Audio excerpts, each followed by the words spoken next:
be back in the month of August. So right now, to keep his reflexes sharp, he is driving around Shannon and Marino in our two-seater. So they're having a lot of fun out there, and remember, you could go for a ride yourself in this car. For more information, go to our website. But right now, the attention shifts to two ladies in the front row, and how appropriate that it is on Girls' Night Out here at Stafford. It is Samantha Anderson and Amanda West. They come off turn number 4. Double greens are out, and Sammy Anderson gets crossed up. Jerry Farino and Amanda West goes in at a ton. Boy, it looked like she was going to avoid any serious difficulty, and then she got body slammed into the wall. And car number 10, Nick Anglace, became a victim of circumstances there as well. Well, starting in the top 4 was hazardous to your health because the front runners got nailed into the wall. And car number 15 is... They know how to put on a show. They certainly do, and the Keith Rocco car came down on pit road. He's just trying to test that car a bit, get a feel for it so he knows what he can expect in the feature event. So he's going to rejoin at the rear of the field. He is not competing. These are the SK lights. He's just doing a little test and tune session, a courtesy of the race director. And there's the green coming off the turn, and Joey Farino wastes no time at all, takes over the number 1 spot, and here comes Buckeye on the outside back. And Buckeye has a stick of dynamite, and he will light it up to try to get around Samantha Anderson. Anderson had good bite between turns 3 and 4, so a surprising move by Samantha Anderson to hang on to second, but for how long? There's no question about it. She's working her magic down low. Meanwhile, Buckeye goes to take over the second spot, and here comes the number 31 machine of Noah Corner. Started 5th of the grid, up to the top 3. Now moving to the outside of Sammy Anderson as they come off turn number 4. Charlene tries it low, and Chapman makes his presence known in the high groove. And Chapman trying to whirlwind his way around the 21 of Samantha Anderson. And now on the inside is Charlene. So Samantha being double teamed by Chapman and Charlene. There's no question about it. And right there, here comes Charlene. He's looking for an opening that just doesn't exist. Chapman, it's do or die time as he's got to make his presence known as he goes to the outside. Sammy Anderson slips up the racetrack. Here comes Charlene. Down low, they almost touch as now they head down into turn number 3. Charlene on the bottom. Give position number 4 to car number 1. Back up front, a bid for the lead between Joey Farino and Mark Buckeye. A tale of two teammates. Joey Farino, Mark Buckeye. Paul French is a man who set up both of those cars. So let's see who has a hotter hand. Going to the outside is Buckeye, and he tries to gallop around Joey Farino. There's no question about it. Farino continues to dig and dig hard, setting a blistering pace to the inside. Off the turn, Farino is still in command. Buckeye works him over. Noah Corner is coming. Charlene sets back in the 4th spot. Here's a bid for the lead. Side-by-side racing at the point off turn 4. As Farino trying to slow down the pace, but here comes Buckeye. Like he was fired out of a harpoon gun. Noah Corner, in the past, he has also worked with Paul French. So Paul French has a big impact in the front of this race. The top 3 cars, he has had a lot to do with all 3 of them. There's no question about it as they come rumbling off the turn. This time, timing and scoring shows that Mark Buckeye has taken over the lead by a molecule over Joey Farino. Farino digs in. Minutes Corner still setting in the 3rd spot. Chapman is broken away up to the top 5. Charlene is moving in. Fastest car on the racetrack, Stephen Chapman, 20.015. You know, a great piece of driving by Mark Buckeye. He knew Farino likes to hog the inside of the track, so he just bided his time on the outside. Wore Farino out. He was able to jettison his way into the lead. What a run by Charlene in the top 4. One of his best rides of the year. And trailing him is Steve Chapman, the top 5, pulling away from the rest of the field, and Robert Bloxham in the 79. While that has all been happening, Jonathan Pulio and Brian Narducci have moved into the 7th and the 8th position. Down the back straightaway. Noah Corner gives him a shot to the back bumper. Farino settles in. Charette is looking racy, and here comes Chapman with car number 14. And Chapman has the fastest lap in this race. as he tries to pester and make a nuisance of himself to Bob Charland. It is just a 0.3 of a second lead for Mark Buckeye, and Farino has his hands full with Noah Corner. Well, that's been happening in the 6th spot. Brian Narducci has just moved into position number 6. 7th position is the 79 of Bloxham. Alexander Pearl is in the 8th position as we work our magic off the turn and down the back straightaway. Back to 2nd, Matt, with a side-by-side bid for the runner-up spot. Well, what a night for Joey Farino as he continues to hold off the challenge, but not for long. As here comes Corner. Noah Corner moves into 2nd. So there is some frantic activity in the top 5, and now it's Farino on the inside trying to get his runner-up spot back. And while that is happening, all of a sudden Brian Narducci, along with the Alexander Pearl machine, are starting to come to the front of the field. Charland turning some heads here tonight with car number 1. Stephen Chapman still holds. Now Brian Narducci has the fastest lap of the race. Remember, Narducci started back in 16th position, and Brian Narducci is up to the top 6. And he got that fast lap in lap number 13. So that was an amazing accomplishment. Bagnall is on the inside trying to stay out of trouble as everybody is able to whiz around him. A fight perhaps for 3rd as Bob Charland trying to take care of Joey Farino. That's a couple of veterans going at it, and right behind them is Stephen Chapman. Well, that's short-lived. All of a sudden, Brian Narducci went around Chapman, and he will now pick up the spot. Narducci is up to 5. He's not done yet. He's all over the number 1 of Charland, deep into turn number 3. Now look at Narducci step on the gas, going high-wide and hands him off turn number 4. And Charland did a good job of forcing him to go up high. So a veteran move by Charland to keep Narducci behind him. Narducci's going to try to kill. We've got a caution. It is a spin to the bottom, and it is car number 6 for Ethan DeRocher.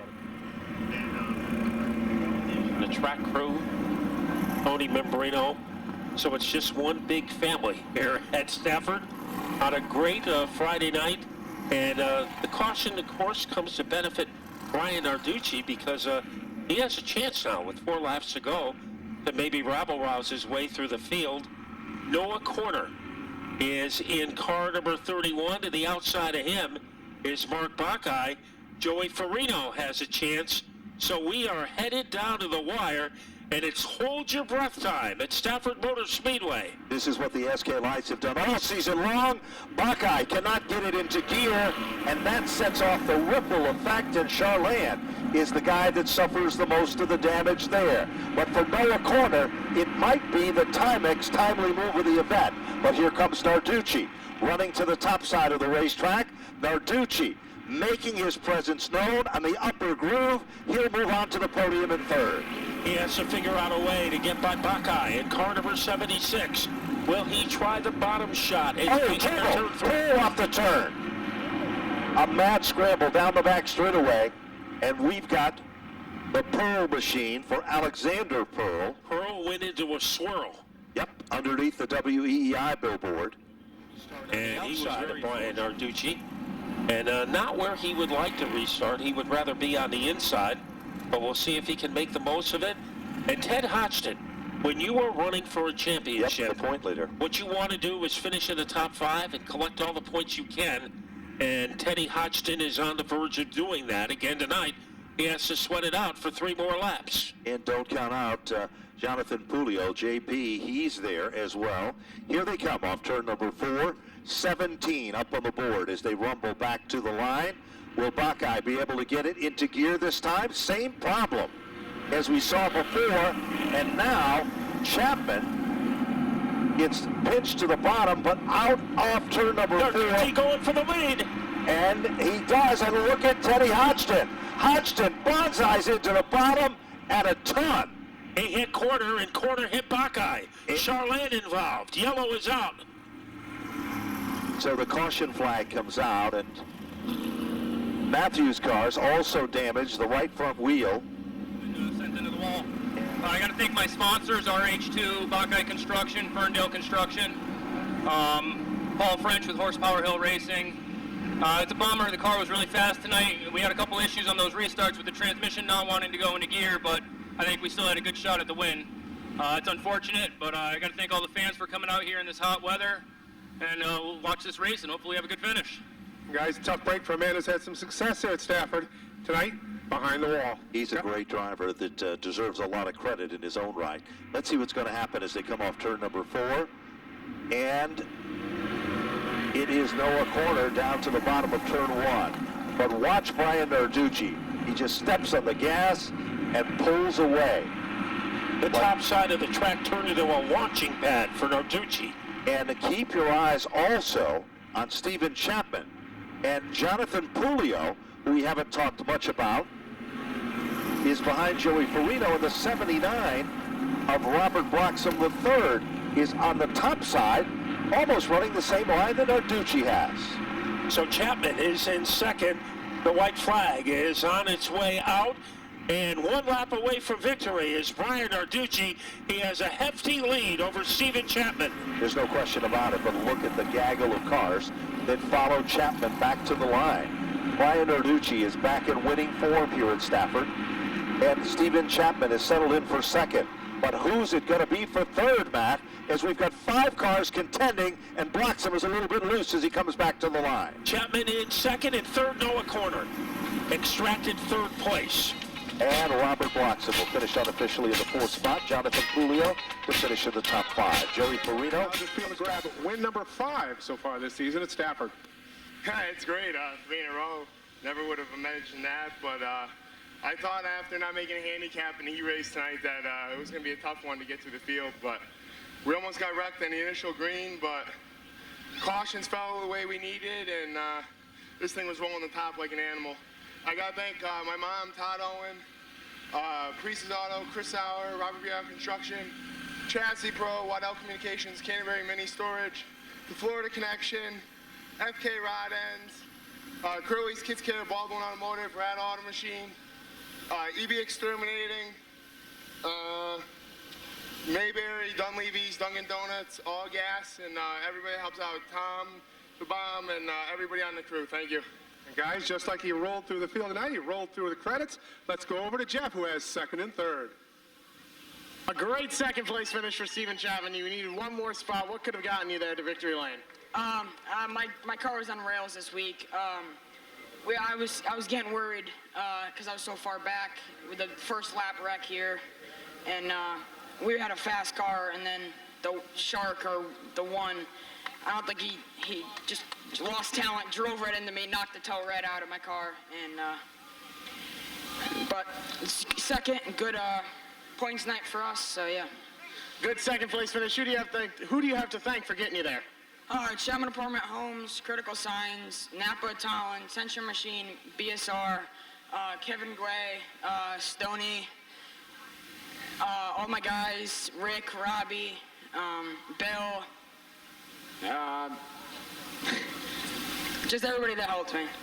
Well, a great second place run for Stephen Chapman with the toe knocked out of the car after an incident in the race. Noah Corner, you're up here in third place. How was that run for you tonight? Oh, that second restart was a little bit of a cluster, and just glad we managed to salvage a third place with what we got. And big thanks to Keith Rocco, my dad, and my whole crew. Yeah, you usually park a little bit over on the side there. You must have been planning something, working on something under the tarps. Who knows? But a great third place run for you tonight. Who do you have to thank for getting you there? My dad, most importantly, Mid-State Site Development, Keith Rocco Racing, and my whole crew that keeps me at the track every week.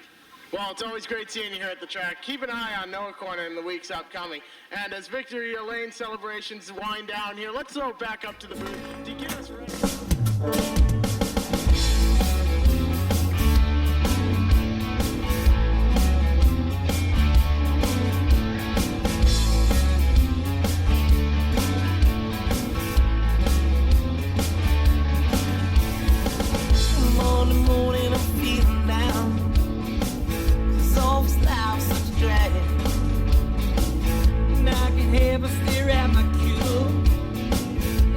About what this house we had.